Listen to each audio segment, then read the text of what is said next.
जय जगन्नाथ सांग माने लुईज वर्ल्ड रे आपण मानक स्वागत जनावि। आशा करुच्ची आपण मैंने भलरे थिबे। आज जेहेतु शुक्रवार तो से लगी बापा सकाळु मार्केट रू माछ नहीं आसिले। आ जानिचंती सांग माने मु आज प्रथम थर पई माछ केळुची। घरे जेहेतु पियाज नथिला तो मु आ मो भाई मार्केट रू पियाज आनिलु। घर को फेरला बेलू मामा पखाला सह माछ घांट और चिंगुड़ी बैगण चकटा धरी बसी थाए। मु ता सह खाइबा परे लंच प्रस्तुति लगिगली। प्रथमे मु चिंगुड़ी पोई घांट बनैली। चिंगुड़ी घांटरे सबु परिबा 80% सिझीजिबा परे ही मु पोई पत्र पकाए।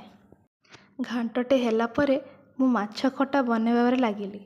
जेहेतु मु आ मो मामा देसी माछ खाऊना से लगी आम पाई लुणी माछ आंबुल सह कंचा पियाज लंका और सोरिष लुण और हलदी पकई ताको फुटेबा परे सेथिरे मु माछ पकेली।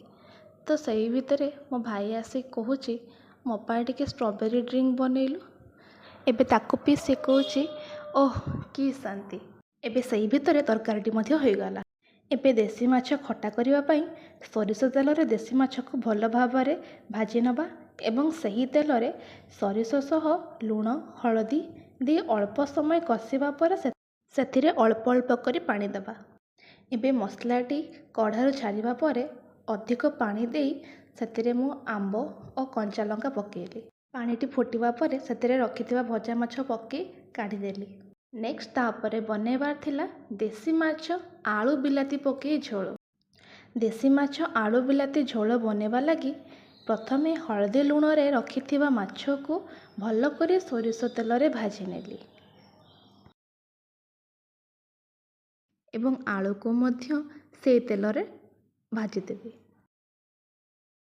एबे तवारे अल्प किछि तेल पकेबी एवं ता देहरे तेजपत्र और गोटा डालचीनी पकेबी। सेथिरे बिलाती अदा रसुण पेस्ट देई भल की कषिबा पारे सेथिरे लुण हलदी अल्प सोरिष देई पुणी थरे कषिबी। जेहेतु मसला किछि लागी जाउथला सेथिरे मु अल्प पानी देली और मसला रे तेल छाड़िबा परे सेथिरे मु अल्प किछि चिकन मसला और गरम मसला देली। एबे सेथिरे भाजिके रखिथिबा आलू को पकेकी भल भाबरे कषि नेली और सेथिरे गरम पानी पकेली। गरम पानी फुटा नेला परे रखिथिबा भजा माछ को सेथिरे मु पकेली। तरकारीटी हेबा परे समस्ते खाइबा पई बसिले और बापा को बाढ़ी देली। बापा खाइके कहले भल होइछि। जेहेतु मामा आ मु देसी माछ खाएनी तो आमर तरकारी सब अलगा थिला। तो आज जेहेतु पूजा जानी आसीछि माने मो पीस झी तो आमे 5टारे मार्केट गलु और चाउमिन टे बाड़ेलु।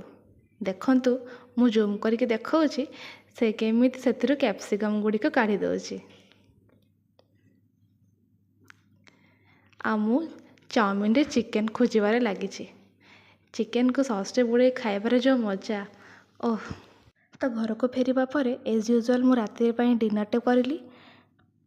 आउ आज डिनर रे थिला रोटी सह ऑमलेट।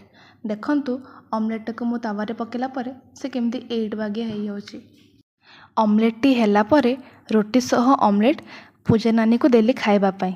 से नो चबे की कहूची भल हेची। तो आजिर वीडियोटी मोर एठी शेष होची। पुणी देखा हवा नेक्स्ट वीडियो रे। Bye bye.